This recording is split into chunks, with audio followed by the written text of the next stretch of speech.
नमस्कार। Number 1 debate show ताल ठोक के में आपका स्वागत है। आपके साथ मैं हूं प्रत्युष खरे। जिस वक्फ संशोधन बिल को लेकर देश भर में हो हल्ला और हंगामा चल रहा था, आखिरकार कल उसे लोकसभा में पेश किया जाएगा, जबकि राज्यसभा में वक्फ संशोधन बिल 3 अप्रैल को टेबल होगा। लोकसभा में बिल पर 8 घंटे तक चर्चा की जाएगी। सरकार में सहयोगी जेडीयू ने कहा है कि वो बिल देखने के बाद समर्थन पर फैसला लेगी। टीडीपी का स्टैंड भी कल ही पता चलेगा।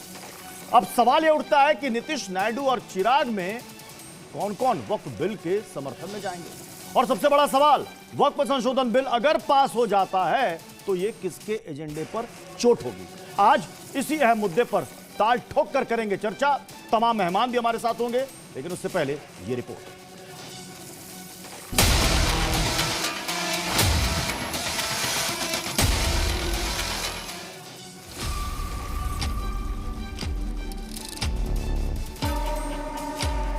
हम वक्फ अमेंडमेंट बिल में विस्तृत रूप से चर्चा करना चाहते हैं और किस पॉलिटिकल पार्टी वक्फ अमेंडमेंट बिल में क्या पोजीशन रखता है ये सुनना चाहता है और ये रिकॉर्ड करेंगे। हजारों साल तक ये रिकॉर्ड रहेगा। ये वक्फ बिल नहीं है, बल्कि ये वक्फ बर्बाद बिल है। इस देश में हिंदुत्व की आइडियोलॉजी के तहत ये एक प्रोजेक्ट है जिससे मुसलमानों को उनके रिलीजन से दूर करना, रिलीजियस प्रॉपर्टीज को छीन लेना। भारतीय जनता पार्टी का हर फैसला वोट के लिए, अपने लोगों को खुश करने के लिए। ये वक्फ बिल के खिलाफ समाजवादी पार्टी है, पहले भी थी, आगे भी रहेगी। वक्फ संशोधन बिल होना चाहिए और ये आज के ज़माने के हालात और तकाज़े हैं। जेपीसी जब बनी थी तो हमने अपने सारे ऑब्जेक्शन, संशोधन सब रख दिए, वहाँ उसे माना नहीं गया। अब पार्लियामेंट में आएगा तो हम वैसे ही विरोध करेंगे जैसा जेपीसी में किया। हमें अपने मेंबर्स ऑफ पार्लियामेंट पे पूरा ये यकीन है कि ये प्रपोज अमेंडमेंट इंशाल्लाह पार्लियामेंट से पास नहीं होंगे। जो भी सवाल है उन सवालों का सरकार जवाब देगी। तो जब सरकार इतना तैयार है, सरकार की मंशा एक ट्रांसपेरेंट बिल लाने की है। आने वाले समय में भी हम लोग विरोध करेंगे। ये हम लोगों को हरगिज़ इस तरह का बिल जो है कभी भी मंजूर नहीं होगा। तो वक्फ बोर्ड पर जो बिल आ रहा है, ये बिल जो आम मुसलमानों के फायदे का है, ये बिल मुसलमानों के विरोध में नहीं है।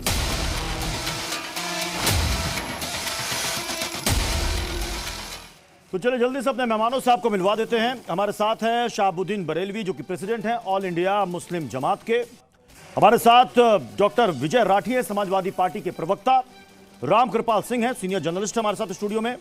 हाजिर अंग्रेज हमारे साथ हैं, AIMIM के प्रवक्ता। और थोड़ी देर में और भी मेहमान हमें ज्वाइन करने वाले हैं। मैं सबसे पहले बरेलवी साहब आप ही के पास आ रहा हूं। आपने कहा कि यह मौजूदा वक्त की जरूरत है और इसे तो बहुत पहले आ जाना चाहिए था, लेकिन फिर क्यों इसका विरोध किया जा रहा है? देखिए, ज़रूरतें होती हैं और ज़माने के तकाज़े होते हैं। उन ज़रूरतों के हिसाब से, तकाज़ों के हिसाब से ज़रूरतें बढ़ती जाती हैं। इस वजह से वक्तन फ़ौक़तन वक्फ बिल में तरमीमात होती रहीं और ऐसे ही संविधान में भी ज़रूरतों के हिसाब से तरमीम होती रही है। ये वक्फ संशोधन बिल जो आज होने वाला है, तो ये नई बात नहीं है। इससे पहले भी कांग्रेस के दौर में 4 मरतबा संशोधन हो चुका है, तरमीम तब्दील हो चुकी है और खुद संविधान में भी 100 मरतबा तरमीम और तब्दील हो चुकी है। तो ये 100 साल पुराना वक्फ बिल है, कानून है। वक्फ कानून 100 साल से चला आ रहा है, नया नहीं है। तो 100 साल से अब तक कई मरतबा तब्दीली हो चुकी। ब्रिटिश पीरियड में भी तरमीम तब्दील हुई, उसके बाद में 65 साल कांग्रेस की गवर्नमेंट रही, कांग्रेस की गवर्नमेंट में तब्दीली हुई। ज़रूरतें थी, तकाज़े थे और ऐसे ही आज जो मौजूदा हुकूमत है, इस मौजूदा हुकूमत में भी ज़रूरतें हैं, तकाज़े हैं। इस वजह से तरमीम और तब्दील होने जा रही है। तो इसलिए जरूरत है और होना भी चाहिए। करप्शन जो है वो उरूज पर बढ़ गया था। वक्फ बोर्डों का मामला ये है, मैं अपने उत्तर प्रदेश में लखनऊ के सुन्नी सेंट्रल वक्फ बोर्ड की बात करूं कि वहां पर मसल मशहूर है कि अगर आप वहां जाएंगे तो कदम रखते ही, जैसे ही गेट के अंदर कदम रखेंगे तो वहां मसल मशहूर है कि यहाँ की ईंट ईंट पैसा मांगती है। अगर मस्जिद की कमेटी बनवाना है, दरगाह की कमेटी बनवाना है, ईदगाह की कमेटी बनवाना है, तो वहां के चेयरमैन, मेंबरान, संबंधित अधिकारी, ये जितने लोग हैं बगैर पैसा ये पैसे कौन मांगता है? करप्शन। आपने कहा ना कि वहां की ईंट ईंट पैसे मांगती, कौन मांगता है? वहां जितने लोग बैठे हुए हैं सब लोग मांगते हैं। चेयरमैन मांगते हैं, सदस्य मेंबरान मांगते हैं, संबंधित अधिकारी वो लोग मांगते हैं। बगैर पैसा दिए कोई भी कमेटी मस्जिद की हो, ईदगाह की हो, मजार की हो। डॉक्टर विजय राठी आपके पास आ रहा हूं। डॉक्टर विजय राठी, आप ही के एक सांसद का एक बयान है, वो कह रहे हैं कि 40 करोड़ मुसलमानों से उनका अधिकार छीनने की कोशिश है और सारे मुसलमान इस पर एकजुट हैं। अभी हमारे साथ इस डिबेट में मौलाना बरेलवी साहब हैं, वो तो आपके साथ नहीं है। विजय राठी, ये तो सही बात है ना। मेरी आवाज सुन पा रहे हैं ना आप? हाँ, बोलें। देखिए, इसमें पूरी जो मंशा है वो भारतीय जनता पार्टी की ये है कि किस तरीके से जो मुस्लिम थे, इनके पूर्वज थे, इन्होंने जो जमीन दान में दी थी, उस जमीन पे 9 लाख करोड़ के आसपास का जो एरिया है, उनकी 9 लाख एकड़ के आसपास की, उसको कैसे कब्जाया जाए। अब सीधा इनका टारगेट ये है। मान लो इनको कलेक्टर को शामिल करना है और इनको अपने लोगों को आजकल देख रहे हैं हर चीज में शामिल कर रहे हैं, किसी भी विभाग में। तो इनका टारगेट सिर्फ ये है कि किस तरीके से हम इन लोगों की जमीनों को छीने, ये इनका सीधा टारगेट है। और इसके पीछे भारतीय जनता पार्टी की मंशा ये है। मेरी आवाज आ पा रही है? आ रही है, बोले आप। देखिए, जो अभी मैं आपसे बता दूं, हिंदुस्तान में अमरनाथ साइन बोर्ड देखें या कोई भी हमारे मंदिर का ट्रस्ट देखें, वहां कोई भी मुस्लिम नहीं है। ये जो 2 लोगों को शामिल करने की बात चल रही है, गैर मुस्लिम, उसमें जानते हैं इनका ऑब्जेक्टिव क्या है? वो सिर्फ ये है कि अपने लोगों को उसमें घुसाया जाए और जमीन जो है उसको छीन करके उसको ये बताया जाए कि ये वक्फ की जमीन नहीं है। और भारतीय जनता पार्टी के नेता जो आजकल जमीनें कब्जाने में पूरे मशहूर है पूरे हिंदुस्तान में, उनको दिया जाए या अपने दोस्तों को, अडानी और अंबानी को दिया जाए, जैसे आदिवासियों की जमीन छीनी है। विजय राठी जी, तो अगला टारगेट विजय राठी जी, आपने कहा कि इनका मकसद है कि जो वक्फ के पास इतनी लैंड है और इतनी संपत्ति है, इन सब पर कब्जा जमाया जाए। आपको पता है कि वक्फ को लेकर या वक्फ के पास कितनी शिकायतें आई हैं? देखिए, आप मुझे इंक्रोचमेंट की, अवैध कब्जे की कितनी शिकायतें आई वक्फ बोर्ड के पास? देखिए, मैं एक बात पूरे दावे के साथ और जिम्मेदारी के साथ कह सकता हूं कि ये सरकारी आंकड़ा होंगी वो भारतीय जनता पार्टी की, ये सरकारी आंकड़ा है, ये सरकारी आंकड़ा है, मंत्रालय का आंकड़ा है, जिसमें मंत्रालय ये कह रहा है कि मुसलमानों और गैर मुसलमानों से वक्फ भूमि पर जानबूझकर अतिक्रमण और वक्फ संपत्तियों के कुप्रबंधन जैसे मुद्दों पर बड़ी संख्या में शिकायतें आई है। अप्रैल 2022 से 2023 तक केंद्रीकृत लोक शिकायत निवारण और निगरानी प्रणाली में 566 शिकायतें वक्फ बोर्ड को मिली, जिसमें से 194 शिकायतें अवैध रूप से वक्फ भूमि के अतिक्रमण और स्थानांतरण से संबंधित हैं और इसमें से 93 मुतवल्ली या फिर वक्फ बोर्ड के मेंबरान के खिलाफ है। ये कौन है जिन्होंने कब्जा किया था? ये कौन है जिन्होंने कब्जा किया? मुतवल्ली होते कौन है, बताइए जरा।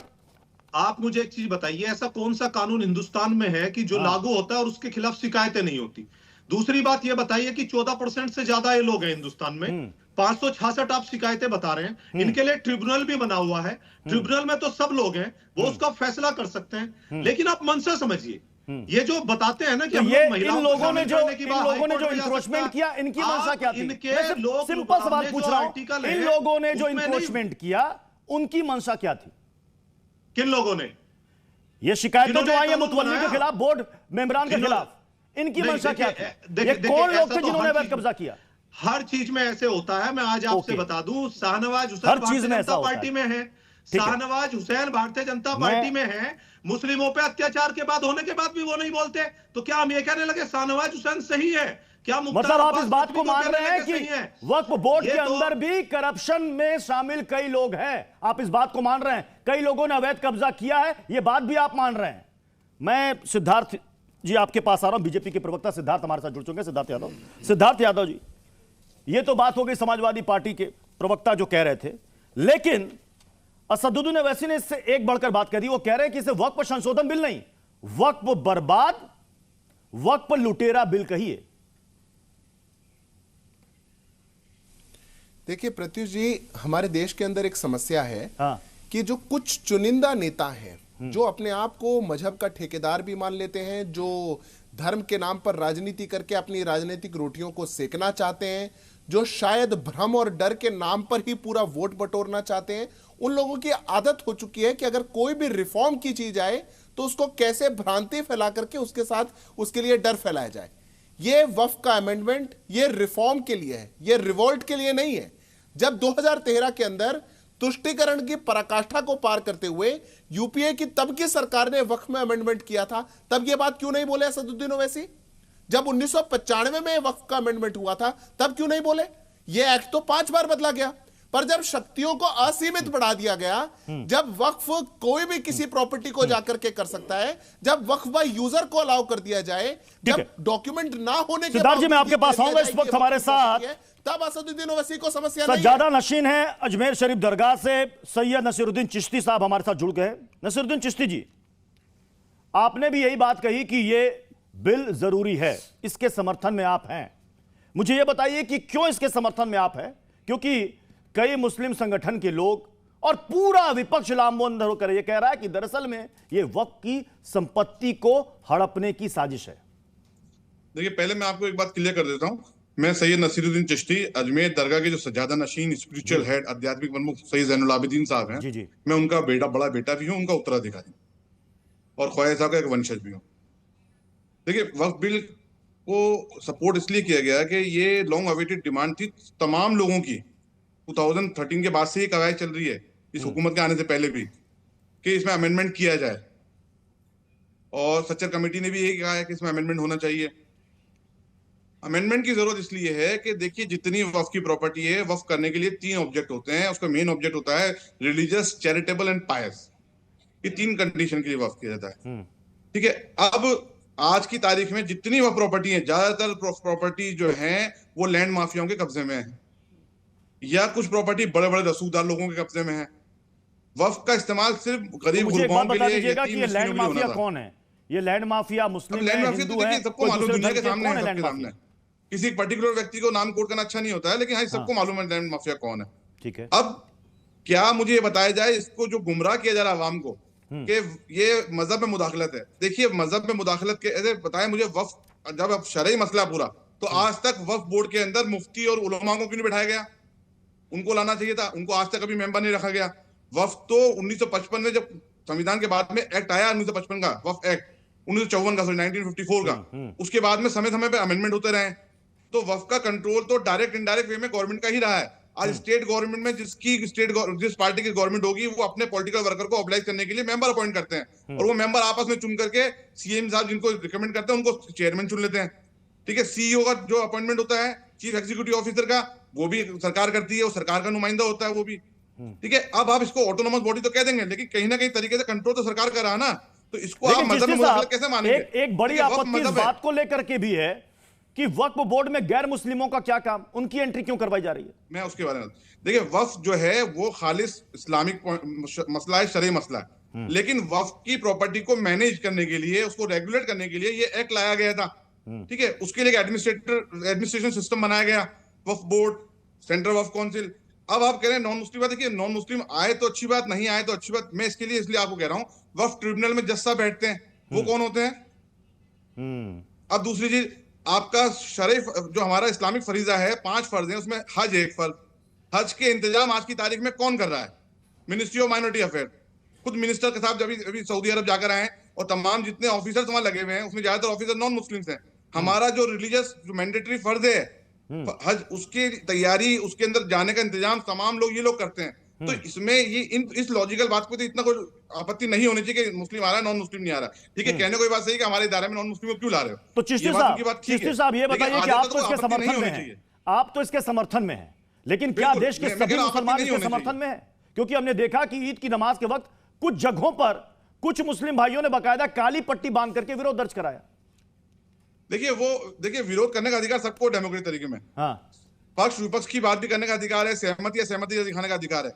ईद ऐसा मौका नहीं था कि काली पट्टी बांधी जाए, बाद में भी बांध सकते थे, कोई बात नहीं, उन्होंने बांधी है। लेकिन डेमोक्रेटिक तरीके से कोई अपना ऑब्जेक्शन कर रहा है तो उसको अधिकार है, इसमें नहीं होना चाहिए। लेकिन इसके कतई ये माना नहीं कि आप आवाम को मिसलीड कर रहे हैं कि आपकी धार्मिक संपत्तियां छीन ली जाएंगी, आपके इदारे छीन ली जाएंगे।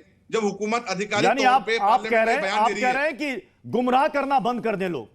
बिल्कुल, जब आधिकारिक तौर पे हुकूमत बयान दे रही पार्लियामेंट में कि हम ऐसा कुछ नहीं करने जा रहे हैं, सब प्रॉपर्टी को हम प्रोटेक्ट करेंगे और कोई प्रॉपर्टी नहीं छीनी जाएगी, तो हमें उस आधिकारिक बयान पे विश्वास करना चाहिए, ना कि सड़कों पे खड़े होकर माइक पे बयान दे। बहुत बहुत शुक्रिया नसीरुद्दीन चिश्ती साहब हमारे साथ जुड़ने के लिए। अब इस सवाल पर आते हैं रंगरेज भाई। अभी हमने बरेलवी साहब को भी सुन लिया, चिश्ती साहब को भी सुन लिया। ये कह रहे हैं कि गुमराह करने की मुसलमान को कोशिश की जा रही है। कौन कर रहा है गुमराह को? देखिए, इंडिविजुअली 2-4-5 लोग हैं जो पूरे देश को गुमराह कर रहे हैं और मुसलमान इनका नाम है, मगर इनका जो जिस आइडियोलॉजी को मानते हैं और या जिस संगठन के ये लोग हैं वो बीजेपी का ही संगठन के लोग हैं। जब देश की जितनी भी बड़ी तंजीमें हैं भारत की, वो मुस्लिम पर्सनल लॉ बोर्ड हो, जमीयत उलमा हिंद हो और बहुत सारी जमातें जो हैं वो सब मुखालफत कर रहे हो। देश के 20 करोड़ लोग नहीं चाहते जो मुसलमान हैं कि हमें वक्फ बिल में कोई अमेंडमेंट नहीं चाहते। तो फिर ये सरकार तानाशाही क्यों कर रही है? फिर दूसरी बात कि आप गैर हिंदू को हमारे उसमें बोर्ड में शामिल कर रहे हैं, तो हम कह रहे हैं जो आपके बोर्ड है उनमें हम मुसलमानों को शामिल कर लीजिए, वहां नहीं करेंगे। मगर ये जो सरकार, आपने सुना नहीं, चिश्ती साहब ने एक बात कही। चिश्ती साहब ने कहा कि साहब जो जज होते हैं क्या वो सभी मुसलमान होते हैं? ऐसा कहां लिखा हुआ है प्रावधान? देखिए, मैं क्या कह रहा हूं, अगर ट्रिब्यूनल में कोई है तो क्या कोई जज वो मुसलमान ही होगा? नहीं होता तो वो रहने दीजिए ना। तो अगर कोई जब समझ अच्छा सुनिए की एंट्री हो गई तो उससे क्या हो जाएगा? अच्छा प्रत्युष भाई, जब आपने बता दिया इतना अच्छा सिस्टम है कि जो जजेस होते हैं वो भी हमारे हिंदू भाई होते हैं, जो वक्फ में जो ट्रिब्यूनल में जो जज होते हैं वो भी हिंदू भाई होते हैं, तो सब कुछ जब सब सही चल रहा है तो फिर इसकी जरूरत क्या है वक्फ की जो अमेंडमेंट लेकर आने की बात है? तो हम यही कह रहे हैं कि ये सरकार हमारी संपत्तियों को छीनना चाहती है, हमारी मस्जिदों को छीनना चाहती है और जो अपने इनके लोग हैं अडानी अंबानी उनको देना चाहती है, और अंबानी का जो घर है वो भी वक्फ की संपत्ति पे बना है। ये सवाल अगर हम कह रहे हैं, और दूसरी बात एक और वक्फ बाय यूजर वाली बात सुनिए। अच्छा, एक मिनट सुनिए। जब हमारे देश में रजिस्ट्री जो है वो 1906 में पहली बार हुई, उससे पहले आप कहने लगे मुझे कि प्रत्युष भाई 200 साल पुराने कागजात दिखा दो, 300 साल पुराने कागजात दिखा दो, 400 साल पुराने कागजात दिखा दो, 500 साल पुराने कागजात दिखा दो। हम कहां से लाकर दिखाएंगे भाई, बताइए? तो ये कब्जा हो जाएगा। अरे कागज क्या, वो पहले देखिए रजिस्टर्ड जो रजिस्ट्री मांग रहे हैं वो तो ये नहीं कि बहुत लोगों ने जिसने दान कर दी। मैं कह रहा हूं ये प्राइवेट संपत्ति है, कोई सरकार की दी हुई संपत्ति नहीं है। मगर जब से 9 लाख एकड़ जमीन के बारे में पता लगा है कि रेलवे और डिफेंस के बाद अगर किसी के पास इतनी संपत्ति है, मैं कह रहा हूं तमिलनाडु और आंध्रा में 2 मंदिर हैं जिनके पास इससे डबल जगह है, उसकी बात नहीं हो रही। मगर पेट में दर्द जब पता लगा कि 9 लाख एकड़ जमीन मुसलमानों के पास है तो भाजपा और जेडीयू से प्रवक्ता पेट में दर्द हो गया। अभी हमारे साथ इस वक्त जुड़ चुके हैं अनुप्रिया जी, आवाज आ रही है ना? जी आ रही है। अनुप्रिया जी, ये बार बार क्यों कहा जा रहा है कि एनडीए में लगता है वक्फ बिल को लेकर के कोई एक राय नहीं है? असदुद्दीन ओवैसी ने कहा कि ये बिल नहीं पारित हो पाएगा क्योंकि एनडीए के अंदर खुद नीतीश बाबू साथ नहीं देंगे, नायडू जी साथ नहीं देंगे। ऐसा क्यों? देखिए प्रत्युष जी, जो भी इन बातों पे चर्चा कर रहे हैं और इस तरह की भ्रामक बातें फैला रहे हैं, मुझे लगता है इनको थोड़ा समझने की बात है। हम एनडीए के सहयोगी दल हैं और हम लगातार जिन भी मुद्दे पे हमारी असहमति रही है, हमने बिल्कुल असहमति जताई भी है। और आपने देखा होगा कि जब बिल ये पारित जब बात सामने आई थी। नहीं अनुप्रिया जी, खुलकर स्टैंड क्लियर कर दीजिए, क्योंकि राजीव रंजन जी ने स्टैंड क्लियर नहीं किया। उन्होंने कहा कि कल पता चलेगा सदन में, जब बिल आएगा तब जेडीयू का स्टैंड पता चलेगा। शायद यही वजह है कि विपक्ष कह रहा है कि पहले एनडीए को एक हो जाने दीजिए। प्रत्युष जी, तो आप तो मेरे काम को और आसान कर दिया। आपने कहा कि राष्ट्रीय प्रवक्ता ने कहा कि कल का इंतजार कीजिए। मैं तो प्रदेश प्रवक्ता हूं, मुझे लगता है कि मैं अपने राष्ट्रीय प्रवक्ता की बातों को ज्यादा गौर से सुनूंगी। और जो बातें भ्रामक रूप से फैलाई जा रही है और जो चिंता की विषय बताइए उसको मैं सरल कर देती हूँ। बहुत सरल है और मुझे लगता है कि सुनने की धैर्य की जरूरत है कि जहां भी हमें लगता है कि हमें किसी भी बिल पे, चाहे वो 370 की बात हो, 3 तलाक की बात हो, और वक्फ पे हमने अपनी जो पॉइंट है, आपने देखा होगा कि देश में जेपीसी भी बना है, उसके में हमने सहयोगी हमने विपक्ष को भी आमंत्रण दिया है। हम तो पक्ष की बात कर रहे हैं। जब बिहार में तमाम मुस्लिम समुदाय के शीर्ष नेतृत्व में जब आके माननीय मुख्यमंत्री से अपनी आपत्ति जताई और मुख्यमंत्री जी ने बतौर अपने प्रतिनिधि के रूप में संजय झा जी हैं, ललन बाबू जी हैं, उनको कहा और हमने जेपीसी में अपनी बातें रखी हैं। अब उन बातों को, क्योंकि हम फिर कह रहे हैं कि हमें जो आपत्ति, कहीं बिहार विधानसभा चुनाव की चिंता तो नहीं है? नहीं नहीं नहीं नहीं, देखिए प्रत्युष जी, बिहार में माननीय मुख्यमंत्री जी का 17 से 18% मजबूत मुस्लिम है ना। वोट बैंक है वहां। हिंदू मुस्लिम गंगा जमुनी तहजीब जो हमारे यहाँ जी। है प्रत्युष जी, बिहार की जनता बहुत प्रबुद्ध है और मुस्लिम भाई जानते हैं कि वही बिहार नीतीश कुमार जी का है कि 2005 ले अब तक एक भी सांप्रदायिक हिंसा नहीं हुई है। ठीक है, मैं ना दीपक ही झा का रुख मुस्लिम कर ले रहा हूं भाई जल्दी से। डिस्टर्ब हुए, रामकृपाल सर, ना मैं ही आपके पास हमारे भी आऊंगा। दीपक झा, ये बताइए कि कांग्रेस ने कहा कि ये असंवैधानिक बिल है, ये संविधान पर हमला है जी। क्यों आपको ऐसा लग रहा है कि ये असंवैधानिक बिल है? जी देखिए, जब किसी भी बिल को किसी धार्मिक भेदभाव के तौर पे पेश किया जाता है, भारत को हम एक राष्ट्र मानते हैं, जब हम एक राष्ट्र, भारत में जो भी लोग रहते हैं, चाहे वो हिंदू हो मुसलमान हो, सबसे पहले भारतीय हैं। भारतीय होने के बाद वो किसी धर्म में बंटते हैं। लेकिन भाजपा इस बिल के बहाने, इस बिल को लाने के वास्ते देश को दो धर्मों में बांटना चाहती है। बात यह है कि भाजपा कहती है हम मुस्लिमों का भला चाहते हैं, लोगों को गरीबी से बाहर निकालना चाहते हैं। अरे भैया, आप तो कहते हो हिंदू खतरे में है और बचाना मुसलमानों को चाहते हो, तो ये दोहरा चरित्र कैसे हो गया? हिंदू खतरे में है कहते हो और भला करना चाह रहे हो मुसलमानों का। ये बात जरा हजम नहीं होती प्रत्युष भाई। दूसरी बात मैं कहता हूं, नवरात्रि चल रही है, मैं हिंदू हूं, आप हिंदू हैं, हम मंदिरों में जाएंगे तो क्या वहां किसी मुस्लिम को आप बर्दाश्त करेंगे कि मुस्लिम आके बताए कि आरती कैसे करेंगे, पूजा कैसे करेंगे, चप्पल कहां उतारेंगे, आसन कैसे बिछाएंगे? क्या बर्दाश्त करेंगे एज ए हिंदू? नहीं बर्दाश्त करेंगे ना। तो फिर आप उनके वक्फ बोर्ड में हिंदुओं को ले जाके रखेंगे और हिंदू बताएंगे कि कैसे काम करना है, कैसे नहीं करना है। तो ये कहां का दोहरा चरित्र है? और इसका जो संविधान है उसका आर्टिकल 25 और 26 बिल्कुल इस बात का विरोध करता है, इजाजत नहीं देता है कि किसी भी धार्मिक मामले में कोई गैर धार्मिक व्यक्ति दखल अंदाजी करे। जब आप इस तरीके का मामला उठाते हैं, संसद भवन की बात करते हैं, आप इस बात से, इस बिल से बताना क्या चाहते हैं, कहना क्या चाहते हैं? आप सच्चर कमेटी की बात करते थे। सच्चर कमेटी कहती है कि कई सारे वक्फ बोर्ड की जमीनों पे सरकारी कब्जा है। उदाहरण के लिए आप दिल्ली पे चले जाइए, 60-70 ऐसे वक्फ बोर्ड के जमीनें हैं, बिल्डिंग्स हैं जहां पे सरकारी कब्जा है। वहां लोग किराए से दुकानें चलाते हैं, चाहे वो हिंदू हो, चाहे मुसलमान हो, चाहे किसी भी जाति संप्रदाय के हो। तो बहुत सारे लोगों की बातें हैं। अब बात आती है वक्फ की बोर्ड की जमीनें। इसी चलती बड़ी खबर आ रही है वक्फ संशोधन बिल से जुड़ी हुई। जेडीयू के सुझावों को माना गया। सूत्रों के हवाले से बड़ी खबर है, सरकार ने जेडीयू के कुछ सुझाव थे इस बिल को लेकर, उसे मान लिया है और जेडीयू के सुझावों को इसमें जगह दी गई है। वक्फ संशोधन बिल में कुछ सुझाव यहां पर जेडीयू की तरफ से दिया गया था, उन सुझावों को मान लिया गया है। सोर्सेस के हवाले से बड़ी खबर आ रही है, कुछ महत्वपूर्ण संशोधन इसमें किए गए हैं। सिद्धार्थ जी, मतलब कल जो बिल आएगा उसमें जेडीयू, एलजेपीआर, टीडीपी सबके सुझावों को एक साथ लाया जाएगा, समाहित किया जाएगा। प्रत्युष जी, निश्चित तौर पर जो बिल पेश भी किया गया वो भी बहुत व्यापक चर्चा के बाद किया गया है। देश भर से सुझाव आए थे, देश भर के सभी पंथ को मानने वाले लोगों ने अपने सुझाव दिए थे। ये भारतीय जनता पार्टी, मुसलमान, हिंदू, ये विषय नहीं है।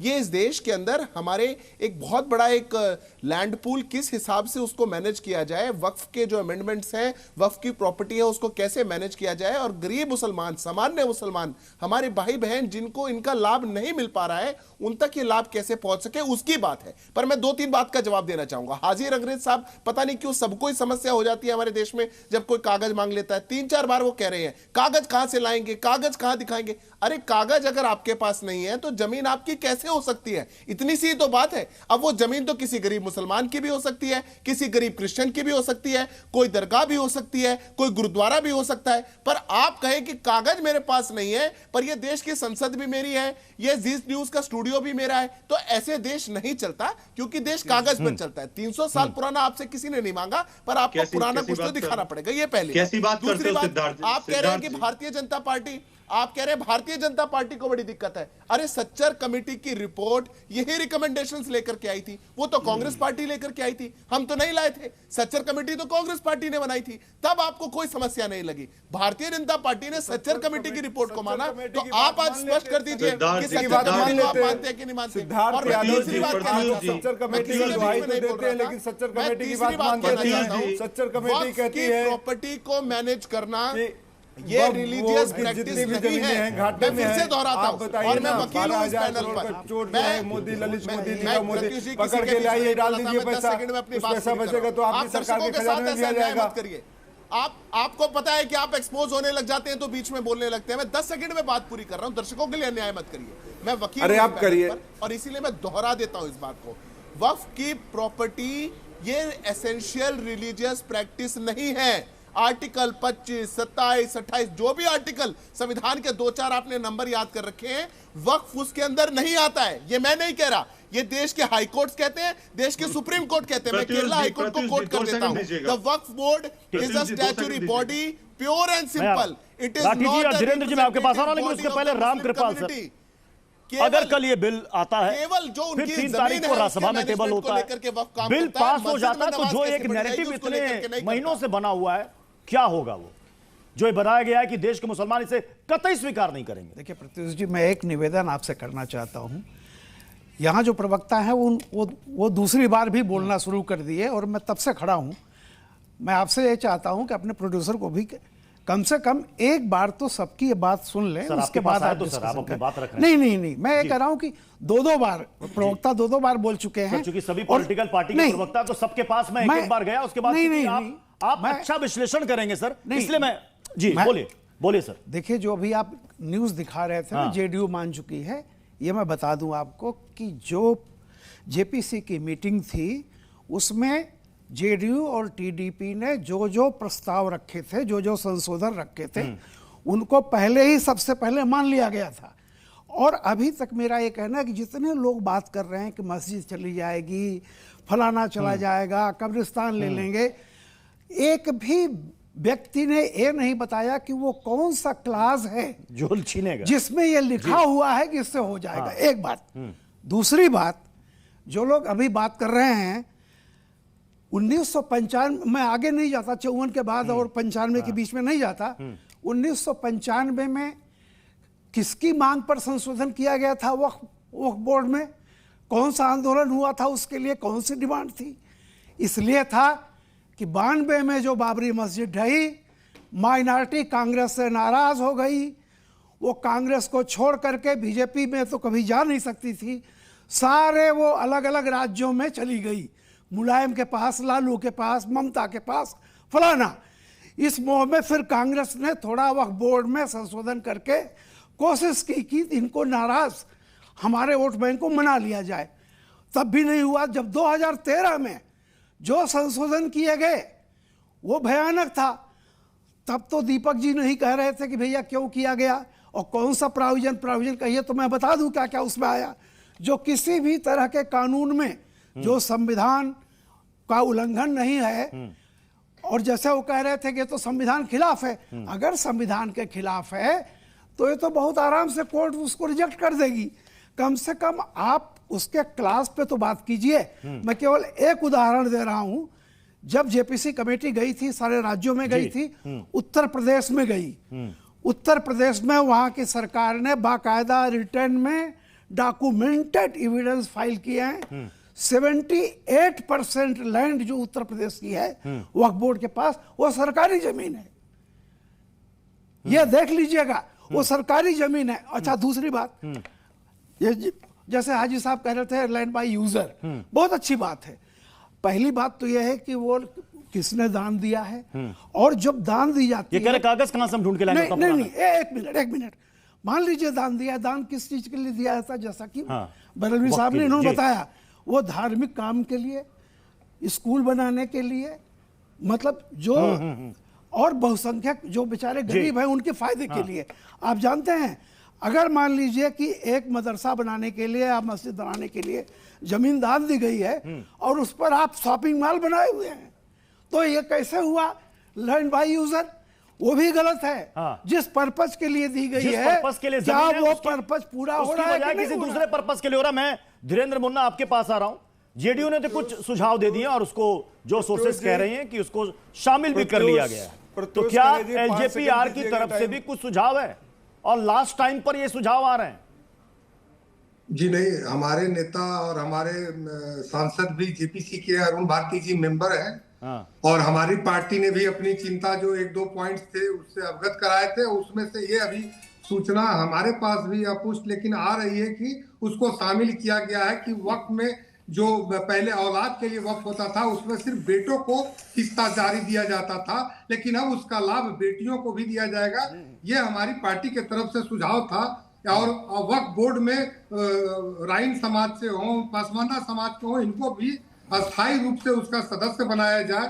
तो ऐसे कुछ सुझाव थे हमारी पार्टी के, जिसको शायद माना गया है। और मैं बता दूं कि इस पर विपक्ष कैसे भ्रम फैला रहा है कि इसके 2-3 पहलू हैं। एक तो इसका धार्मिक पहलू है, दूसरा इसका आर्थिक पहलू है और तीसरा प्रशासनिक पहलू है। तो एक चीजों पर बड़े भ्रम से लोग भ्रम फैला रहे हैं विपक्ष के लोग कि सरिया कानून में ये कहता है, धार्मिक पहलू ये है, इससे ये हो जाएगा। लेकिन इसका दूसरा पक्ष जो आर्थिक पक्ष है कि कहां पर 12,000 करोड़ रुपए इससे आमदनी होना चाहिए। लेकिन धीरेन्द्र जी AIMIM के असदुद्दीन ओवैसी इतने कॉन्फिडेंट क्यों है? वो कह रहे हैं कि देख लीजिएगा इस बिल पर समर्थन नहीं देंगे, ना चिराग जी देंगे, ना नीतीश कुमार, ना नायडू जी देंगे। और उन्हीं के पार्टी के राष्ट्रीय प्रवक्ता, उनका बयान, वो कह रहे अगर इन लोगों ने दे दिया, इन लोगों का मतलब है चाहे वो चंद्रबाबू नायडू हो, नीतीश कुमार हो, चिराग पासवान हो, जयंत चौधरी हो, तो मुसलमान इन्हें माफ नहीं करेगा। बिहार का चुनाव है अभी। प्रत्युष जी, हमारी पार्टी के नेता चिराग पासवान जी और पद्म भूषण रामविलास पासवान जी को किसी ऐसे नेताओं से सर्टिफिकेट नहीं लेना है। जब उनको सरकार गवाई थी एक मुख्यमंत्री अल्पसंख्यक समाज को बनाने के लिए, ये देश के मुसलमानों से भी नहीं छुपा हुआ है और न किसी व्यक्ति से छुपा हुआ है। हमारी पार्टी सुधारवादी सोच की पार्टी है और हर एक लोगों को समान अधिकार देने में विश्वास रखती है। अगर सुधारवादी अगर कहीं पे बात हो रही है सुधार की और इसमें अगर उनका अहित नहीं हो रहा है तो मुझे लगता है। चलिए अजहरी साहब का रुख कर लेते हैं। अजहरी साहब, अब देखिए वक्फ बिल के बारे में तो बहुत सारी बातें हो गई, लेकिन जो बात यहां पर रामकृपाल सर ने कहा, यह बहुत ही वाजिब सवाल है कि क्या इस बिल के किसी भी प्रावधान में, जो संशोधन बिल अभी आने वाला, कहीं ऐसा लिखा हुआ है कि साहब इस क्लॉज से हम आपकी मस्जिद छीन लेंगे, इस क्लॉज से आपकी मजार छीन लेंगे, इस क्लॉज से आपसे कब्रिस्तान छीन लेंगे? देखिए सुनिए, मैं तो ये सोच रहा था शायद आज भारतीय जनता पार्टी के अलावा कोई और बोलेगा ही, लेकिन प्रत्युष भाई शुक्रिया आपका। अभी नसीरुद्दीन साहब बोल के गए हैं। मैंने उस टाइम आपका जो ये थी ना स्क्रीन हमें दिख नहीं रही, उन्हें मेरी 4 लाइन पहुंचाइए कि सामने वाले को हल्का जानकर भारी है आप, आपका म्यार देखा कितने म्यारी हैं आप। उस तलक कहते नहीं दिल्ली इलाही के खिलाफ, उस तलक कहते नहीं दिल्ली इलाही के खिलाफ। आपको दरबार की आदत है, दरबारी है आप। तो मुझे ऐसे लोगों से, मुसलमानों को और हम लोगों को सबक नहीं लेना है। उन्हें आप हमसे ना जोड़ो तो बेहतर है। रही बात ये कि अभी जो रामकृपाल जी ने कहा है, मैं उनसे सिर्फ इतना ही कहूंगा, वो बड़े सम्मानीय शख्सियत है, हमने उन्हें देखा भी है, वो बहुत अच्छे, बहुत अच्छा बोलते हैं। मैं उनसे इतना ही कहूंगा साहब कि डीएम को ताकत देना ये दर्शाता है कि अभी तक इन्होंने डीएम को ताकत नहीं दी थी पिछली सरकारों ने, और डीएम को ताकत नहीं दी तब तो मस्जिदों मदरसों का ये आलम है कि इशा की नमाज पढ़ते हैं और फजर में दिल्ली जैसी जगह पे मस्जिद होती नहीं है, कब्रिस्तान खत्म हो जाता है, मदरसा होता ही नहीं है। क्या ऐसा नहीं देखा गया? ऐसा भी देखा है। आप जाइए उत्तराखंड में धामी सरकार ने सैकड़ों मस्जिदों को, सैकड़ों मजारों को गिरा दिया है। अवैध कैसे दरगाह और मस्जिदें ही अवैध है क्या? बताओगे आप कितने पार्कों में मंदिर बने हैं? 70% मंदिर अवैध है। खानों में जो मंदिर बने हैं वो अवैध है। कहेंगे ना कहीं ऐसा तो नहीं है अजहरी जी? अभी बिल पेश भी नहीं हुआ, अभी उसमें कुछ घंटे बाकी हैं। कल दोपहर को बिल पेश होगा, उसके बाद पता चलेगा सभी का स्टैंड। मतलब ऐसा तो नहीं कि कौवा कान ले गया तो कान नहीं देख के कौवे के पीछे दौड़ रहे हैं, ऐसा तो नहीं है। ताकत देने का, डीएम को ताकत देने का मतलब क्या है? वहां उलामा को क्यों नहीं आपने रखा? मुफ्तियान इकराम को क्यों नहीं रखा? हम बहस को आगे बढ़ाएंगे, लेकिन इस बीच एक बड़ी खबर आ रही है। वक्फ बिल पर कांग्रेस की तरफ से व्हिप जारी हो चुका है। कांग्रेस सांसदों के लिए व्हिप जारी किया गया है। कांग्रेस ने 3 लाइन का व्हिप जारी किया, 3 दिन के लिए यह व्हिप जारी हुआ है। कल लोकसभा में सबको पता है वक्फ संशोधन बिल पेश होना है। 3 तारीख को राज्यसभा में यह बिल पेश होगा। बिल का मतलब है कि सभी सांसदों को सदन में उपस्थित रहना जरूरी है। हमारे साथ ऑडियंस भी यहां पर जुड़ी है, मैं जरा इनकी तरफ से भी सवाल लेना चाहूंगा। सर, ये वक्फ बिल को लेकर जो इतना घमासान मचा, अब तो कल ये बिल पेश होगा, क्या आपको लग रहा है कि बिल पेश होगा, पास हो जाएगा तो लोग मानेंगे नहीं इसे मुसलमान, ऐसा लगता है आपको? नहीं, ऐसा नहीं है। एक तो जेपीसी वाला लेकर के इतने महीनों से ये चल रहा था। हर लोगों से बातचीत हुई है। अब इसमें कहीं कुछ बोलने का कोई गुंजाइश ही नहीं है। सब तरह के लोगों से बात आप कह रहे हैं बोलने की गुंजाइश नहीं, यहाँ पर इतने सारे लोग बोल रहे हैं। ये तो बोलेंगे ही, इनका तो काम ही है भाई। ये जबकि ये पार्टीशन हुआ था वे धर्म पे हुआ था जी, तब उसको लेकर के चलिए यहाँ यूथ है, जरा इनसे पूछ लेते हैं। आप लोगों का कोई सवाल किसी से? सर, मैं ये पूछना चाहूंगा, ये जो इतना खुल के सपोर्ट करते हैं कि वक्फ बोर्ड सही है, वक्फ बोर्ड सही है, अगर कल को रेंडमली मेरी घर की प्रॉपर्टी पे मेरी घर के साथ खड़े हो जाए तो क्या मैं मेरे साथ ये सब जो सपोर्ट कर रहे हैं उसको इतना खुल के वो जाएंगे पेपर्स लेके दिखाने मेरे घर के पेपर? रंगरेज साहब देखिए सवाल कह रहे हैं कल को अगर कोई क्लेम कर दे तो आप मेरे साथ खड़े रहेंगे? देखिए हम बिल्कुल खड़े हैं, मगर जिस तरीके का ये जो माहौल बनाया जा रहा है कि वक्फ की देखिए सुनिए, मैं बता देता हूँ कि बता दिया कि मुसलमानों ने कहीं रुमाल रख दिया तो वो वक्फ की संपत्ति होगी, ऐसा बिल्कुल नहीं है। देखिए ट्रिब्यूनल है और कोर्ट है और अदालतें हैं हमारे देश में, देश हमारे संविधान से चलता है। कोई किसी की जगह को ऐसे नहीं ले सकता। अगर हमारी होगी तो हम लेंगे, उसमें कोई शक नहीं है। 2013 में लेकिन कहा गया कि सर आपने बोला कि संविधान में लिखा हुआ है जो हमारी चीजें होंगी उसको हम लेंगे। सर आप ये बताइए ना कि आप हर जगह बोल देते हैं कि ये वक्फ बोर्ड ये हमारी जमीन हो गई, ये हमारी जमीन हो गई। सर आपको प्रूफ के साथ भी दिया है कि ये हमारी जमीन है, इसके नीचे हमें ये सारी चीजें मिल रही है, तब भी आप बोल देते हैं ये रोड हमारी है, ये सब कुछ हमारा है। अगर सर मैं अभी बात कर लूं कि ये मेरा घर है, आप मेरे घर चलेंगे कि हाँ भाई ये इसकी जमीन है या नहीं, इसके ऊपर भी तो आप वो कह रहे हैं कि भाई उसके लिए बकायदा एक व्यवस्था बनी हुई है। नहीं तो सर हमारे पास पेपर है ना, आपके पास कुछ पेपर ही नहीं है ना। तो पार्लियामेंट को और प्रेसिडेंट हाउस को भी कहा जा रहा है कि ये वक्फ बोर्ड, संसद पर भी दावा ठोक दिया गया कि ये भी तो वक्फ की जमीन पर है। जी नहीं, अगर देखिए मैं क्या कह रहा हूँ, इस देश में न्याय प्रणाली है और उसके तहत जो है यहाँ पर जो इतने भी मुकदमे होते हैं जब कोई अपने दावे करता है उसमें आपको अपने डॉक्यूमेंट दिखाने पड़ेंगे, तो कोई दिक्कत नहीं है। अगर हमारी होगी तो हम ले लेंगे, आपकी होगी आप ले लेंगे। मगर जिस तरीके से ये भ्रम फैलाया जा रहा, लोगों को गुमराह करा जा रहा कि मुसलमान जिसमें जहां नमाज पढ़ लेगा या किसी के घर को अपना बता देगा ये वक्फ की संपत्ति है, ऐसा नहीं होता बिल्कुल भी। लेकिन और जो आपने एक बात शुरुआत में कही ना अंग्रेज भाई, आपने कही कि भाई इतने पुराने डॉक्यूमेंट कोई कहां से लाएगा? बिल्कुल। तो भाई अगर कोई मसला कोर्ट में जाएगा तो कोर्ट कैसे तय करेगा?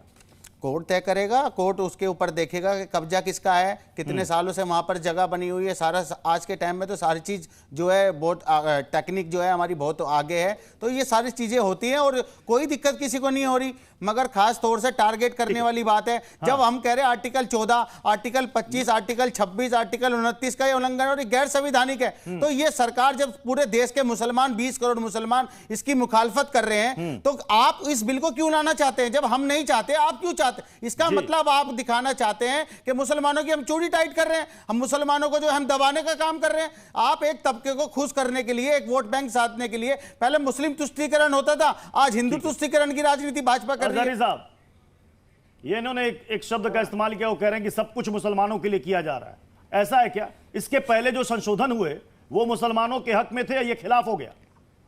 प्रत्युष जी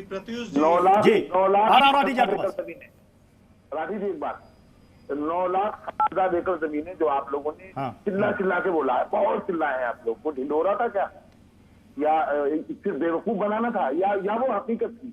अगर हकीकत थी तो भाजपा के जो यहाँ प्रवक्ता बैठे हैं वो बताए कि 9,60,000 एकड़ जमीनें है कहाँ है, तो किस सूबे में कितनी है, किस जिले में कितनी है। जब जमीनें साफ हो जाएगा मामला कि यहाँ जमीनें हैं तो इस तरह के दावे कोई नहीं करेगा। भाई जो भी चेयरमैन बैठा है, जो भी उसका वक्फ बोर्ड का मुलाजिम है, वो भारतीय जनता पार्टी के जो मुख्यमंत्री है या दूसरी पार्टी के मुख्यमंत्री है उनके मातहत है। भाई वक्फ बोर्ड कभी आजाद था ही नहीं सरकारों से, सरकारों के मातहत कल भी था भी है। अब उसको ज्यादा मजबूती से आप लेना चाह रहे हो, बस ये है, ये हमारी अक्सर है। आप उसमें डीएम को ताकत दे रहे हैं। राठी जी 9.4 लाख एकड़ जमीन वक्फ के पास है। अगर यह बिल पास हो गया तो क्या आपको लग रहा है यह सिकुड़ के इतना हो जाएगा जो 2009 के बाद 15 सालों में 2 गुना से ज्यादा हो गया था? यही चिंता है? नहीं, देखिए भारतीय जनता पार्टी की मंशा है अभी कुछ महानुभाव ये बोल रहे थे कि वो कौन सा क्लोज है जिससे इनकी सब जमीनें, मस्जिद और सब चीजें छिन जाएंगी। देखिए क्लोज तो जैसे बता रहे थे बिल्कुल सही है। अगर आपको क्लोज जानना है तो एक बार रामपुर और संभल जाइए, वहां पे डीएम मृत्युंजय कुमार जैसे अगर आप लगाएंगे या संभल जैसे डीएम, तो वो अपने आप में बहुत बड़े क्लोज हैं। और कुछ का कुछ निकाल लीजिए, आपको कोई आर्टिकल पढ़ने की संविधान में जरूरत नहीं है। लेकिन यहाँ क्या करते हैं भारतीय जनता पार्टी के प्रवक्ता, दरअसल में 2-4 टेक्निकल चीजें बोलते हैं और ऐसा लगता है कुछ समझाने जा रहे हैं, लेकिन उसके पीछे अगर देखेंगे तो मनसा कुछ और है। मनसा सिर्फ ये है कि कैसे करके हिंदुओं को यह दिखाया जाए कि देखिए हम इन लोगों का इलाज कर रहे हैं, बस यही इनका ऑब्जेक्टिव है। और कैसे वोट हिंदुओं की, चाहे झगड़े हो जाए, हिंदुओं की लाशों पर राजनीति करके कैसे भी अपनी कुर्सी बचाएं और सरकारें बचाएं। और इसी की वानगी आप देख रहे हैं महाराष्ट्र में, उत्तर प्रदेश में और उत्तराखंड में। यही सिर्फ एक मंशा है इनकी। इसीलिए चलिए सवाल का जवाब मैं बीजेपी के प्रवक्ता से लूंगा, लेकिन इस बीच एक बड़ी खबर यह है, वक्फ बिल पर विपक्ष की एक बड़ी बैठक थोड़ी देर के बाद इंडिया गठबंधन की एक बैठक होनी है। कांग्रेस अध्यक्ष मल्लिकार्जुन खड़गे ने शाम को ये इंपॉर्टेंट मीटिंग बुलाई है। वक्फ पर रणनीति के लिए बैठक होगी, जिसमें रणनीति तैयार होगी। थोड़ी देर में ये बैठक होने वाली है संसद में। सिद्धार्थ जी, ये जो 9.4 लाख एकड़ लैंड, चिंता ऐसी बात, आप ही से सवाल है सिद्धार्थ जी, ये कह रहे देख लीजिएगा बिल पास हो जाने के बाद इसे कैसे बिल्कुल सिकोड़ दिया जाएगा। देखिए प्रत्युष जी, ये देश संविधान से चलता है, शरिया से नहीं चलता। समाजवादी पार्टी चाहे, कांग्रेस पार्टी चाहे, ये जितने सारे लोग हैं ये सब चाहे, ये लोग शरिया से चलाना चाहते हैं इस देश को, पर ये लोग कितना ही चालेंगे पर ये चला नहीं पाएंगे क्योंकि संविधान से। क्यों मिर्ची लगी? आपको चुपचाप सुन रहे थे ना? आपको जब आप बोल रहे थे, सिद्धार्थ यादव सुन रहे थे, आपको क्यों मिर्ची लगी? अभी चुपचाप सुन रहे थे ना? बोलिएगा। अभी विजय राठी जी, सिद्धार्थ यादव बोले, सुन लीजिए, अपनी बारे में बोलिए। सिद्धार्थ यादव अपनी बात रखें। अब ये गुंडई पे आ जाएंगे, इनकी समस्या ये है। अभी मैं आपके यहाँ पर तो एक इंटरेस्टिंग बात बताना चाहता हूँ। सुन लीजिए राठी जी, आपको सुन रहा था मैं, सुनने की भी हिम्मत रखिए। टीवी पर आकर के गुंडई मत करिए, आपको सुनना पड़ेगा। दर्शकों के लिए अन्याय मत करा करिए। प्रवक्ता को जवाब तो देने दीजिए। सिद्धार्थ यादव बोले, ये झूठ मत बोलिए। आपके गुरु अब देखिए, अब समाज, अब कमाल की बात यह है प्रत्युष जी कि अभी हाजिर अंग्रेज कह रहे हैं खड़े होकर के कि देश का 20 करोड़ मुसलमान जो है वो इसकी मुखालफत कर रहा है। जिस पार्टी को 99% सीटों पे जाकर के जमानत जब्त होती हो, 20,000 वोट ना मिलते हो, वो देश में 20 करोड़ मुसलमानों का रिप्रेजेंटेशन कर रहा है। यही समस्या है। गरीब मुसलमान कहां खड़ा है आप नहीं जानते। 58,000 सुपर केसेस है ट्राइब्यूनल में, कभी जाकर के पूछे आपने? वो मुसलमानों के या हिंदुओं के? अधिकतम केसेस मुसलमानों के हैं, पर आप जानते हैं कि हम मुसलमानों को जब तक दबा करके रखेंगे, सारा पैसा निचोड़ करके जब असदुद्दीन ओवैसी को दे करके रखेंगे, मॉल चलेगा असदुद्दीन ओवैसी, मॉल चलाएगा असदुद्दीन ओवैसी, उसका किराया खाएंगे असदुद्दीन ओवैसी, उसका किराया खाएंगे हाजिर अंग्रेज, उसका किराया खाएंगे आजम खान। ये सारी प्रॉपर्टियों का आनंद लेंगे ये लोग और गरीब मुसलमान को कहेंगे तुम्हारे लिए किया जा रहा था। फिर मस्जिद छीन ली जाएगी। अरे देश के गृह मंत्री ने डंके की चोट पे कहा है कोई मस्जिद नहीं छीनी जाएगी। संशोधन हुए, आप उनके हक में रहे, ऐसा क्या कि वक्फ पर अब संशोधन नहीं हो सकता? क्यों ऐसा? इनका सोच देखिए, इनकी सोच देखिए। एक तरफ उर्दू पे उत्तर प्रदेश के मुख्यमंत्री बिलबिला जाते हैं, वो जो मुसलमानों पे अब उर्दू पे चले जाएंगे राठी जी, अब वक्त पर नहीं बात हो पाएगी। देखिए आप क्यों नहीं निकल पा रहे? जब पर बहुत डिबेट हो गई, वक्त पर रहिए, वक्त पर कॉन्ट्रडिक्शन देखिए। मुसलमानों को पसंद नहीं, चुन चुन के मारना है, नाम वक्त पर एक बात नहीं कह सकते। क्यों गलत है वक्त? क्या गलत है वक्त में? हम भ्रांति फैला रहे हैं, उसमें क्या गड़बड़ है? दीपक झा जी देखिए, कांग्रेस की तरफ से व्हिप जारी कर दिया गया है, पहचान करके पुलिस अब अग्नि परीक्षा का समय और उधर उनकी भलाई कर। क्या पूरा विपक्ष प्रेजेंट रहेगा, भाई इतनी बेशर्मी, विरोध में वोट करेगा? ऐसा तो नहीं कि कुछ लोग वॉकआउट कर जाएंगे? प्रत्युष जी, हम चाहते हैं कि इस बिल पे चर्चा हो, 2 दिन 3 दिन 4 दिन चर्चा हो। चर्चा होने के बाद जो निकल कर आए देश के सामने देश की जनता देखे और फिर उसके ऊपर निर्णय लिया जाएगा। बात है कि भाजपा वक्फ बोर्ड को बिल पास करके साबित क्या करना चाहती है? बात है कि इनको लगता है कि अवैध कब्जा किया है तो सरकारें आपकी है, पूरे देश में हर राज्यों में सरकारें आपकी हैं, सेंट्रल में सरकारें आपकी हैं। अवैध कब्जा जो करता है वो गुंडा माफिया कहलाता है। आप जाके पता करिए, देश को बताइए कि अवैध कब्जा है। वक्फ बोर्ड के मालिक को बुलाइए, उसके मेंबर्स को बुलाइए और कहिए कि आपने जमीन अवैध कब्जा कर रखा है। उन्होंने कहा अवैध कब्जा करने वाला है कौन? अवैध किसकी कब्जा कर लिए? मैं वही कह रहा हूं कि अगर आप जवाब किससे बात कर रहे हैं? प्रत्युष जी, आप ही से पूछ रहा हूं।